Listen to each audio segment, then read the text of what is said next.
પાલનપુરના કુંભલમેર ગ્રામ પંચાયતમાં 479 મતથી વિજેતા જાહેર થયા। તો પાલનપુરના કુંભલમેરમાં ગ્રામ પંચાયતની યોજાઈ હતી ચૂંટણી। 5 ઉમેદવારો હતા मैदाનમાં।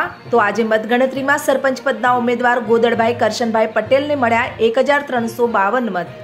હરીફ ઉમેદવાર દેવાભાઈ મોગાને મળ્યા 873 મત। તો 479 વોટથી ગોદડભાઈ કરશનભાઈ પટેલ વિજેતા જાહેર થયા। સરપંચ પદે 479 મતથી વિજેતા થતા समर्थकों उत्साह।